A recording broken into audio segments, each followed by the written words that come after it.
Hi everybody, welcome back to my channel, and what a lovely day we've got today. Look at this gorgeous weather.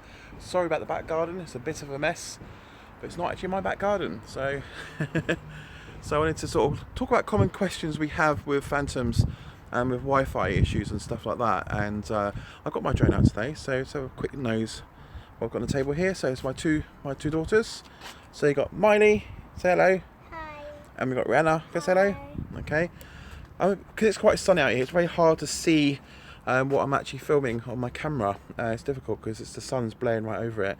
Should have some sort of sunshade on it. But here's my Phantom 4, and we've got the controller, and we also got the iPad. And common questions I want to ask about is the Wi-Fi issues people are having with interference and stuff like that. So I wanted to cover a couple of basic things. If you're either on a tablet, or using the iPhone, or using a phone, okay, using your drone, the drone will talk to wirelessly using 2.4 and 5 gigahertz to its controller. So it's the same frequency as common home broadbands, okay, or wireless access points, okay. And the same to go with if you're around by near a local business. They're going to be streaming Wi-Fi somewhere along the line with their offices and stuff like that. So that all can cause interference. You've even got the neighbours. All these houses along here, all these will have Wi-Fi broadbands. Same there as well. So much interference going on in this area, and you can always tell by browsing your phone to see what you can connect to, and you'll see a whole stream of Wi-Fi access points of where you are. That will always interfere with your toys, or your drone, we should say. So the drone talks Wi-Fi to the controller. So that's the interference issues we get for common issues around. Now, with the, if I can sit down a sec. Oh, it's quite hot, girls, isn't it? Mm-hmm. Now, with the Phantom controller, the phone talks to the controller, then talks to the drone itself over the cable, okay? Doesn't need Wi-Fi on the drone controller or the iPad. It uses the cable to talk to the controller and all its gubbins that it needs to do. So a lot of people don't realise this. Even when you're out in the field and there's nobody around, I'll just turn the camera around, and in the field and there's nobody around, and you still get interference. And the most common interference you're getting is right next to you, which is your phone and tablet. That's what causes it. So in your iPhone or your Samsung, go into your Wi-Fi settings, turn it off. Don't need it on. You don't need data to fly with either. So turn it off. It turns its signal off. No, and then there's not broadcasting signal. Same with your phone and devices. If you've got a separate tablet and you're flying with a separate tablet, and you have your phone in your pocket, again, turn them both off. Turn the Wi-Fi off. Don't have to turn the phone off itself. Just, if you can't find the settings, then obviously power both devices off if you're not using them to fly with. But if you're using your phone to fly with, just turn the Wi-Fi settings off. You can do it on all iPhones. You can do it on all other Android devices as well. If you've got your tablet packed in a bag or it's close nearby in a car, make sure it's not got its Wi-Fi on, because they will both broadcast on 2.4 gigahertz and 5 gigahertz. If it's the same signal your Phantom controller operates on, okay? Then that way you'll get a more clearer signal when you're out flying, and hopefully that will stop your interferences as well.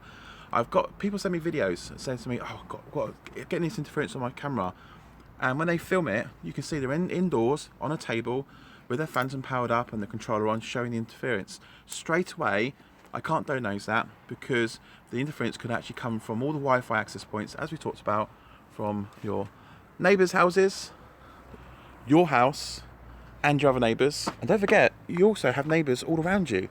So everybody around here will have broadband. And most of the households in the UK, and it's probably good now, 80, maybe 85% of the UK population have broadband, some sort or another, okay? And all the latest ones now with BT, Talk, all the latest ones there, they'll all be having new hubs now, being delivered, sent out, replaced. They all now will operate on 2.4 and 5 gigahertz. And if you're close by to office buildings and stuff, they'll be broadcasting the same. They'll have hotspots outside the offices, so people can work on the outside as well as the inside of the offices and stuff, and that's very common these days as well. So make sure when you're out flying, you're out in the field, way out in the field, and you've got your devices, as we said before, all switched off on Wi-Fi, because you don't need it to fly it with. And that hopefully should give you a more or less Wi-Fi free traffic or free thing. You can change the Wi-Fi channels, so if you don't want to turn them off and you need them on for some reason, you can actually change the channel to find a more clear channel, which the settings on your drone will show you, and you can change those. But I think some of the drones now are hard encoded, so you can't change it. It automatically changes its own settings to sort of, it's meant to hop across, but doesn't always work in that case. But no, just a very quick video, just to explain it a bit more in detail, because it's coming up, more and more questions are coming up about this, and how to, sorry about that in the background, that's not very good as a backdrop, is it? So we do it that way a bit, sun's in my eyes. There you go, my girls are, there you go, show my drone off. Yes, there's a very common question, comes up a lot now, so I just wanted to get a video out there and cover those things. Drone side, apart from the issues here, drone sides, not so many consumer drones coming to market now. It seems very much it's a quieting down period. It's the year where nobody's making anything, everything's coming to an end of a close. These ones that have been in projects, and they're closing them down, shutting them down. I even had one recent drone that I was doing an affiliate link with, and that was on my website itself. They now closed the affiliate site down, and I think they're closing the drone and maybe coming to the end of its business life. And the only common ones that are in the market now are literally your Phantom, your DJI, Unique still about, and there's still a few small venues there, all going into the industry side, and where it's more for farming and things like that now. So not producing many consumer drones, and the laws are changing so rapidly quickly. I've noticed a lot of changes in the States have changed to the point where people can't fly, and it's really staggering and ruin the hobby itself. So it won't be very much longer. I'll have to go to something different on my channel, maybe start looking at FPV flying, because that's still very popular, and that's a very strong growing hobby, which is the FPV racing, and you can make money from that, entering competitions. And all over the UK they do loads and loads of clubs for it. Indoor flying, outdoor flying, that's still a very hot topic. And there's a lot of new FPV racing drones coming out. Technology is changing rapidly fast for them, so I'm going to get my FPV racing drones out, dust off the dust, blow the cobwebs off, and I'm going to create some new videos on that side. So if you want to know more about the drone racing side, then keep in tuned. And we'll keep up with what's going on with DJI, we'll keep up with what's going on with Unique and all the other manufacturers out there, and hopefully we'll maybe see some changes this year. It's going to be quite interesting this year. In December is normally the UK drone show, to see whether there's going to be a UK drone show this year. It'll be interesting to see whether there'll be more drones there, or it's going to be taken over by RC hobbies and photography and the FPV flying itself there.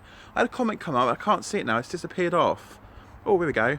I had an issue with my FPV 5.8 GHz transmitter interfering with the Phantom 2. Yes, it will. With the new, again, the FPV racing is now changing its frequencies.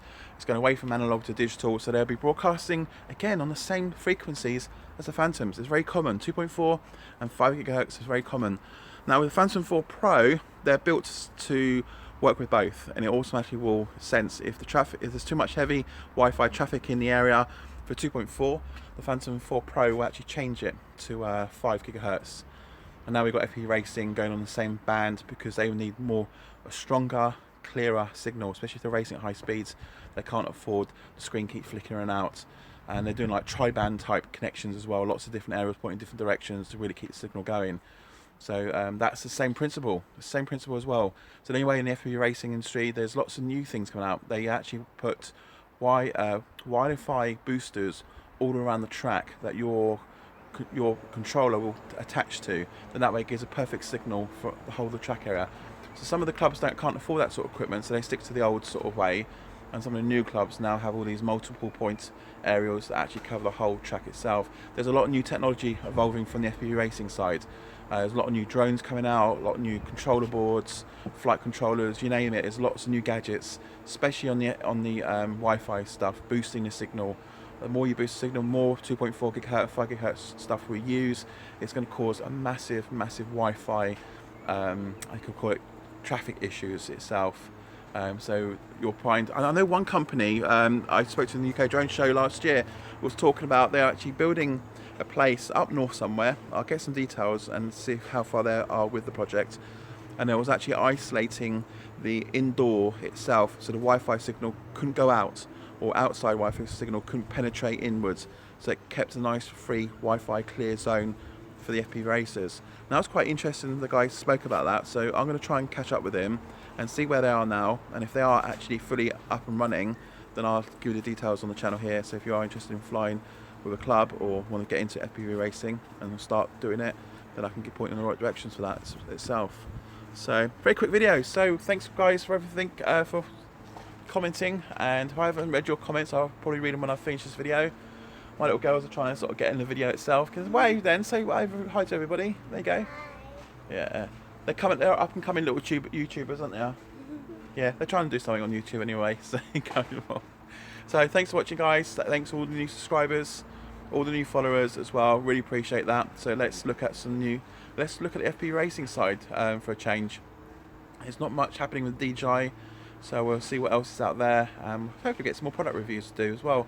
And I'm waiting on Unique, because Unique is meant to be sending me, and hope they're watching, meant to be sending me the new Unique Typhoon H drone. I'll be very much get my hands on that and get to fly it. I don't have to buy it. I can get a loan drone from them to review, which would be great, because I can't keep buying drones knowing the value may not be there anymore, especially the hobby. I don't want to be stuck with too much gear. So I am very much sticking to my Phantom 4 at the moment, which is this fantastic backpack for new AV gear.